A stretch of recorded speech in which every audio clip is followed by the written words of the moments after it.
자, 산소호흡하고 연소를 비교를 한번 해보도록 합시다. 일단 공통점을 적을 건데 얘네들은 에너지를 바깥으로 방출하는 발열 반응이다. 그러니까 화학 반응인 거야. 화학 반응 중에 에너지를 바깥으로 방출하는 발열이다. 그리고 연소라고 하는 게 뭐 종이를 태울 수도 있고 나무를 태울 수도 있고 석유를 태울 수도 있고, 근데 저 산소호흡 혹은 세포호흡, 포도당을 재료로 하기 때문에 포도당을 분해한다라고 얘기할게. 그래서 얘는 포도당 더하기 산소,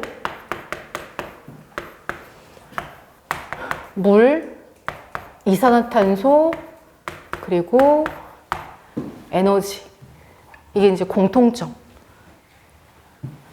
포도당을 분해한다라고 할게. 당연히 산소호흡은 포도당을 분해하지. 얘는 세포호흡이거든.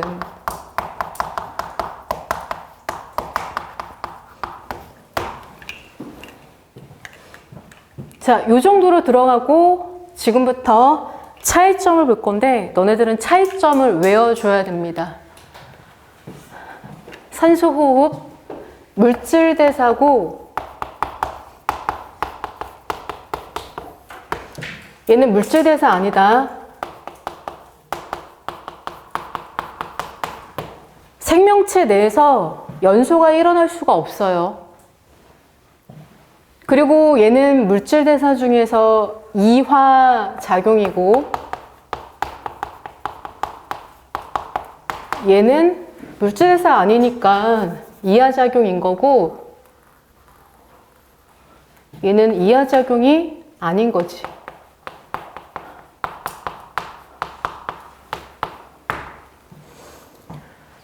물질대사는 저온에서 일어난다고 했고 체온 범위인 36.5도씨에서 일어나고, 연소라고 하는 거는 얘 대비 고온에서 일어나고 약 한 300도씨 정도에서 일어난다고 생각하면 돼. 얘보다 이제 높은 온도에서.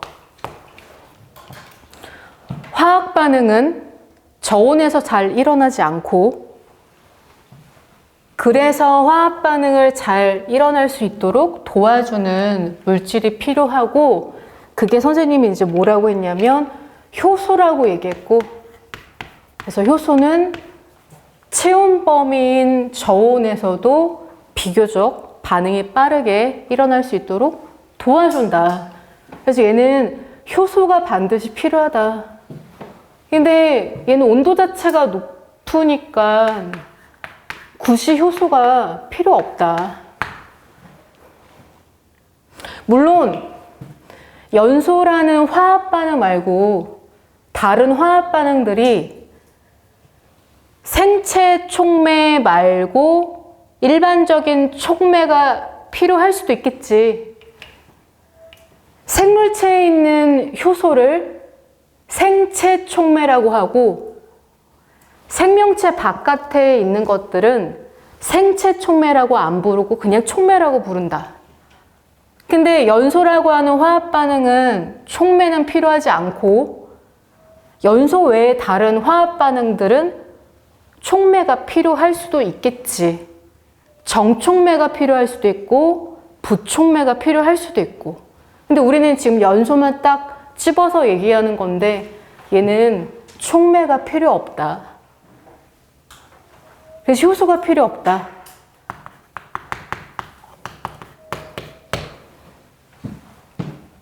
물론 효소하고 촉매는 좀 차이가 있긴 하지만 여기에서는 효소하고 촉매를 좀 같은 의미라고 생각을 해줬으면 좋겠어. 정확하게는 촉매라고 얘기해줘야 되는 거고, 효소보다는 얘는 효소라고 얘기해도 되고 촉매라고 얘기해도 되고.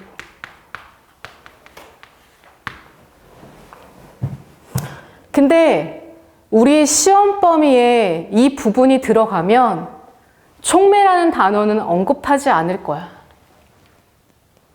그래서 그냥 단순히 산소호흡, 세포호흡이 효소가 필요하냐, 필요 없냐 그 정도만 물어볼 거지 연소를 가지고 물어보진 않을 거야.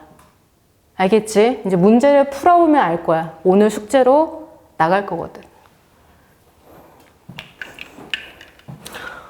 자, 그 다음 특징.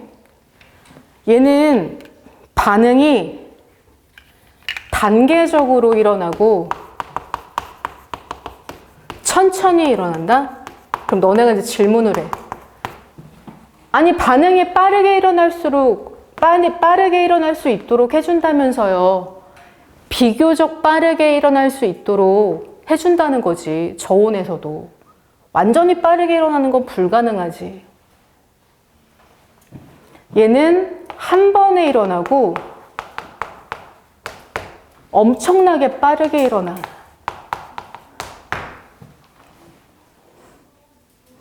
그 다음에 이제 열 에너지하고 선생님 화학 에너지를 적을 건데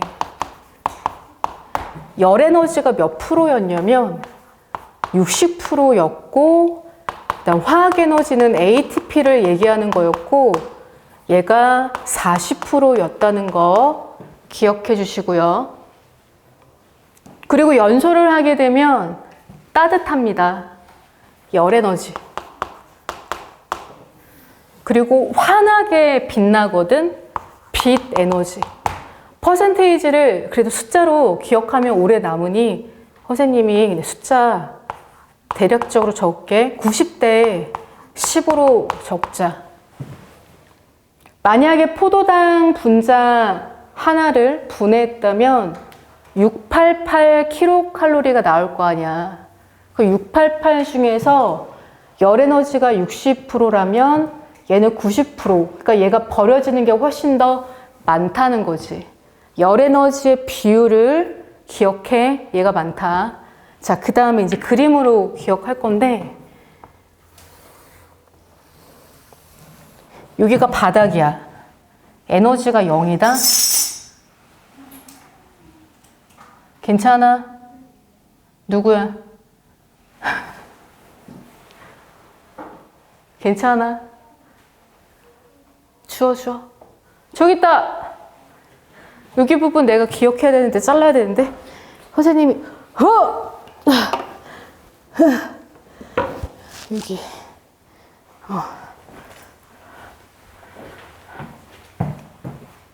자, 여기가 바닥이야.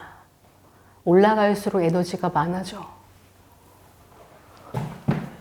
높이를 봐봐. 내려간다. 에너지가 내려간다. 내려가고 바닥에 온 거야. 그러면 맨 위에 포도당으로 시작할게. 포도당.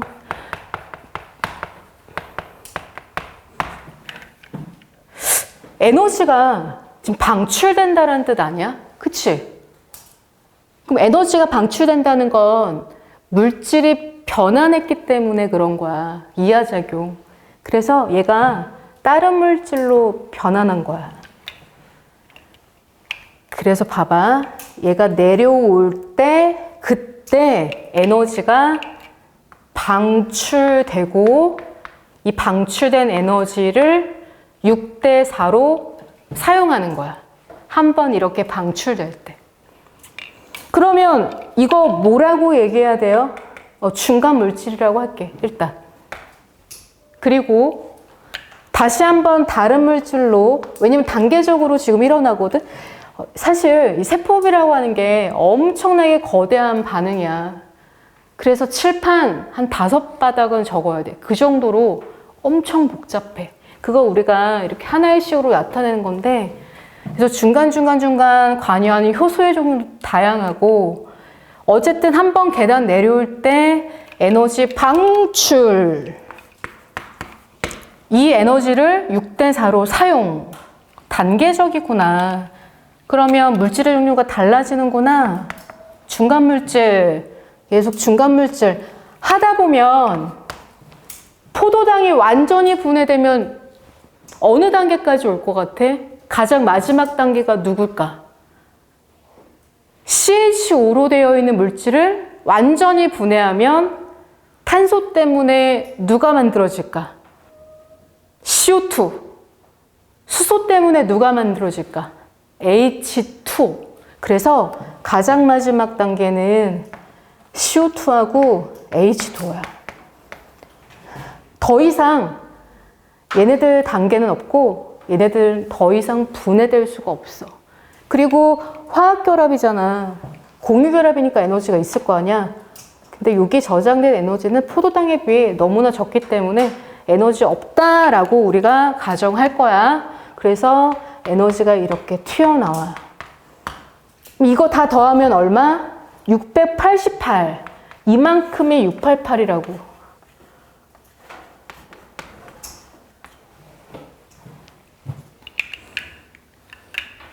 자동차가 달립니다. 부릉부릉. 엑셀을 눌렀더니 붕! 그럼 그 에너지가 다 어디서 나올 것 같아? 포도당에서 나온다고 하면 좀 그렇지만 예를 들어 포도당을 연료로 넣었어. 내가 왜 이렇게 좁게 그리냐면 한 번에 그리려고 하는데 이거를 한 번에 이렇게 내릴 거야. 폭하고 상관이 없어. 에너지는 높이다 얘들아. 폭이 달라서 헷갈리면 안 돼. 높이만 보고 똑같은 포도당을 사용할 거고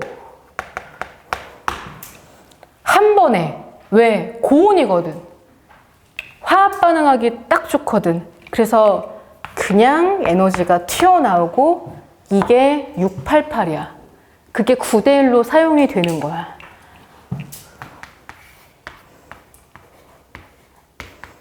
그러면 가장 마지막 단계가 누구? CO2, H2. 자, 여기 있죠? 그래서 요거를 좀 이해를 해줬으면 좋겠습니다. 연소라고 하는 게 세포흡하고 어떤 차이점인지 그림을 통해서 기억을 해주시고.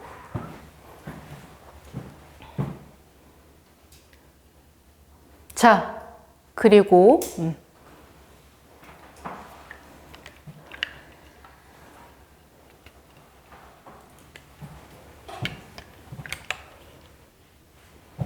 다 적으면 이제 이쪽으로 갈 건데 적고 있어. 괜찮아? 적어. 이거 통합각 때 그림 본 적 있는 사람 손. 오케이, 굿.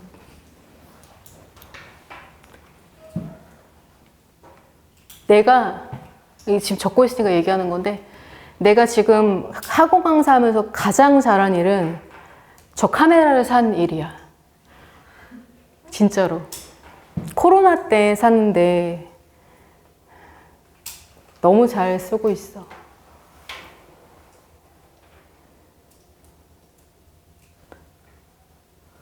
자, 됐고요. 이제 두 번째.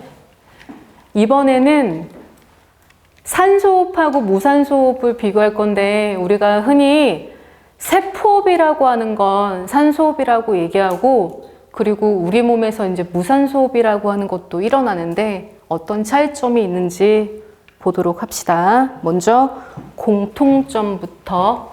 자, 얘네들 둘 다 물질대사다. 그러니까 무산소호흡이라고 하면 물질대사가 아니라고 오해하는 친구들도 있는데 우리 몸에서도 일어나. 그러니까 생명체에서 무조건 일어나. 세균도 할 수 있고 우리 사람도 할 수 있고 이화작용이야. 분해야.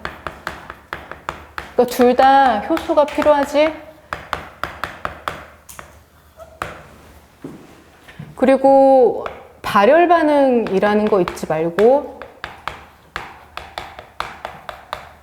그리고 둘 다 ATP를 생성할 수 있다.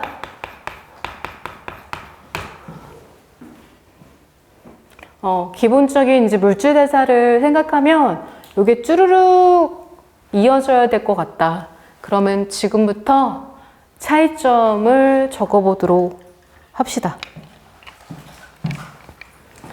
얘는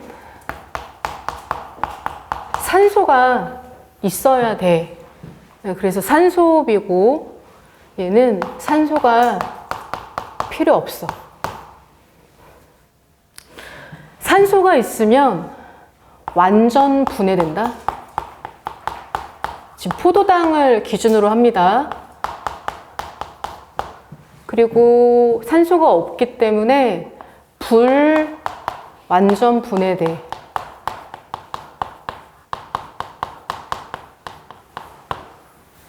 완전 분해, 불완전 분해. 산소호흡은 어디에서 일어나냐면 미토콘드리아에서 일어나고, 그러면 잠깐 절로 돌아갈게요. 이쪽으로. 이 산소호흡은 미토콘드리아에서 일어나고요.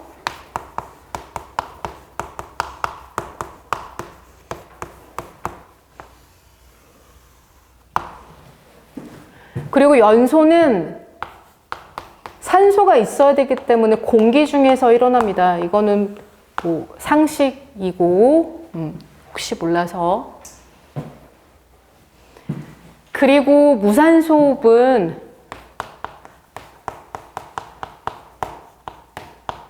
세포질에서 일어나. 세포질.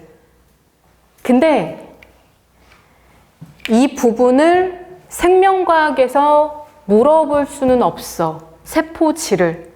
그렇기 때문에 얘는 암기 안 해도 돼. 그러니까 너네한테 이것만 물어볼 수 있게 되어 있어.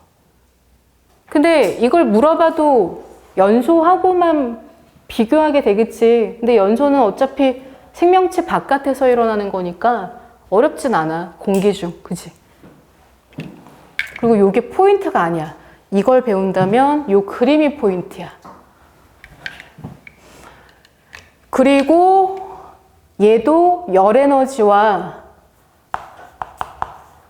화학에너지, 열에너지, 화학에너지인데 이제 어떤 차이점이 있냐면 퍼센테이지는 안 적고 ATP의 개수를 적어볼게. 얘는 38개의 ATP를 만들었잖아? 근데 얘는 2개의 ATP밖에 못 만들어. 비율은 비교 안 해도 돼. 그러니까 이게 6대 4잖아. 얘는 포도당을 완전히 분해해서 포도당에 저장된 에너지를 다 꺼내왔어. 그러니까 ATP를 최대한 만들어낸 거고, 이건 포도당 688을 완전히 분해를 못해. 그나마 한 100 정도 갖고 왔다? 그럼 그 100을 갖고 둘로 쪼개면 그나마 만들 수 있는 게 ATP 2개밖에 안 된다는 거고, 효율성이 엄청 떨어진다는 얘기지. 그렇게 이해를 해줘. 그러면 이제 그림을 통해서 얘를 비교를 해볼게. 저것처럼 선생님이 이거는 저기에 그렸기 때문에 얘는 그리지 않고 얘만 그려볼게요. 알겠죠?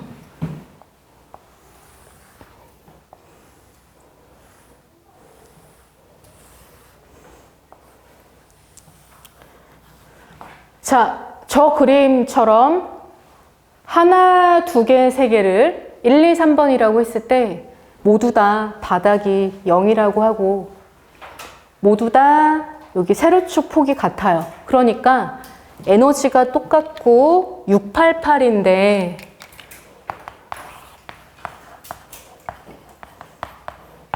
그럼 포도당 똑같은 한 분자를 사용할 거고 산소가 없으니까 이거를 완전히 분해를 못 하는 거지. 그래서 자, 내려간다. 그래서 이제 다른 물질로 분해했고 분해할 때 에너지가 튀어나왔고 그걸 열에너지하고 화학에너지로 바꿨는데, 그리고 이걸 이제 우리가 뭐라고 해? 중간 물질이라고 하던가 혹은 중간 산물이라고 하거든? 근데 이 중간 물질, 중간 산물은 저기 세포도 생성이 됐어. 근데 우리는 처음과 끝이 중요해. 그러니까 쟤네 1번하고 2번은 포도당과 CO2 물인데 이 3번은 포도당과 중간물질 혹은 중가산물. 그래서 이거를 강조하고 있는 거고, 그러니까 다 못 꺼내온 거야. 열 에너지의 크기를 비교하라고 만약에 한다면 일단 포도당의 에너지가 똑같아야 돼. 그럼 한 분자씩 똑같이 분해한다고 하면 제일 먼저 완전히 분해하는 얘네들을 봐야지. 그지? 그리고 그 688 중에서 90%를 열 에너지로 사용하는 연소가 제일 많겠지. 얘가 1등. 그 다음 얘가 2등. 그리고 포도당을 다 분해 못하는 무산소. 이 비율이 어땠든 얘가 열 에너지가 제일 꽁찌란 얘기인 거야. 열 에너지의 크기를 비교할 수 있어야 돼. 열 에너지 크기, 포도당 한 분자를 분해할 때 어떻게 쓰니? 할 때 열 에너지 크기, 연소, 산소 호흡, 무산소 호흡,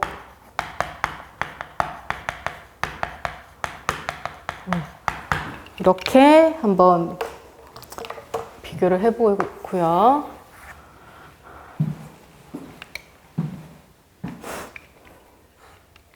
그리고 이제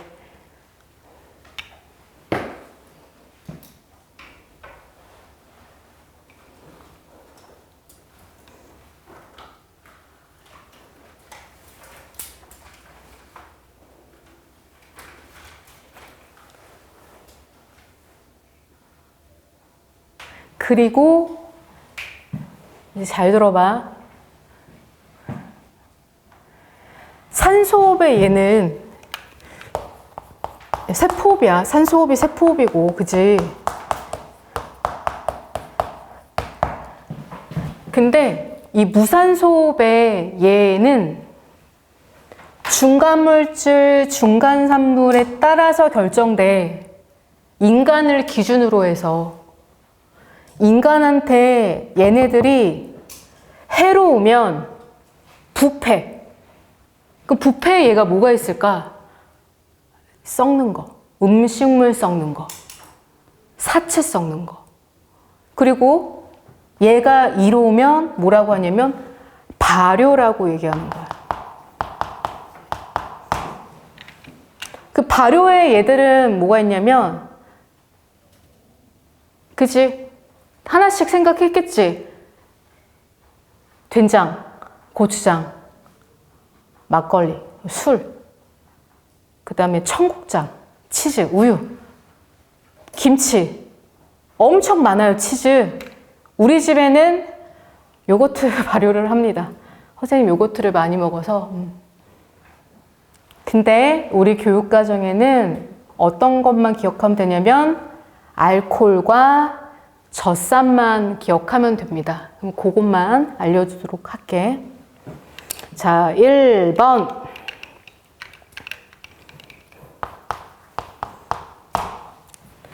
중간물질이 알코올인 거를 알코올 발효라고 하고, 선생님이 지금 알코올 발효를 쓰도록 하겠습니다.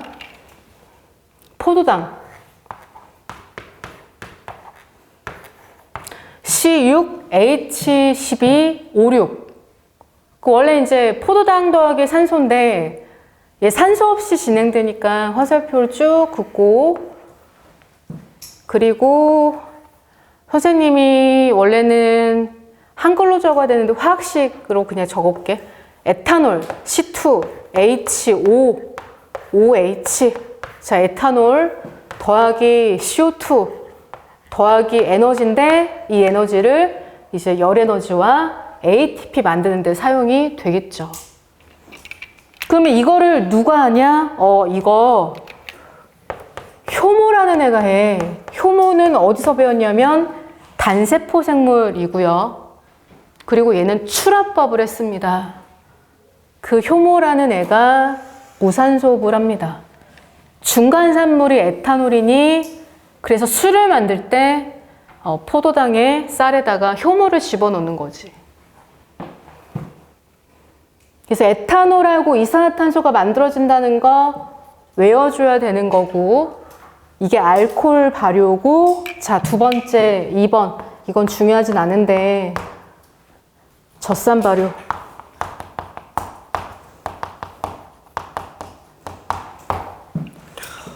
자, 젖산이 있습니다.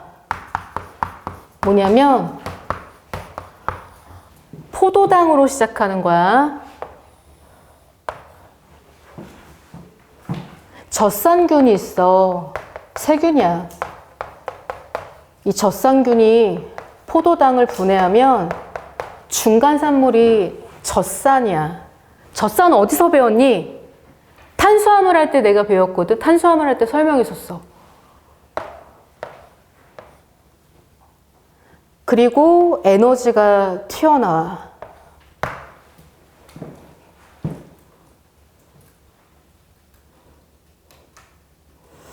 그리고 하나 더, 근육.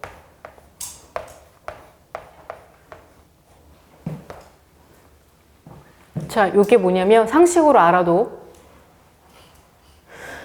우리가 움직일 때 근수축을 한다고 하는데, 근수축을 하려면 ATP가 필요해요. 근데 격렬하게 운동을 하면 이제 근육에 저장된 ATP를 다 소모하고, 그럼 산소를 이용해서 산소호흡을 하면서 ATP를 추가로 만들어야 되는데, 빠르게 근육에 산소가 도달하지 못하여 산소호흡을 못하고 어쩔 수 없이 무산소호흡을 하게 되어 있어. 그럼 무산소호흡하면 에너지 효율이 떨어지지만 어쨌든 에너지를 좀 만들어서 ATP를 생산할 수가 있는 거지. 적지만. 근데 그로 인해 중간 산물이 생성되는데, 젖산. 이게 쌓이니까 알이 배기는 거야. 그러면 어떻게 하는 거야? 체육대회 하고 나고 그 다음날 막 못 움직이잖아. 이거를 풀어줘야지. 산소를 공급하면서 유산소 운동을 해주면 얘가 완전히 분해될 수가 있는 거거든. 그래서 우리 근육도 이렇게 무산소호흡을 할 수 있습니다. 이런 것도 발효고, 일단 요식을 기억해야 돼.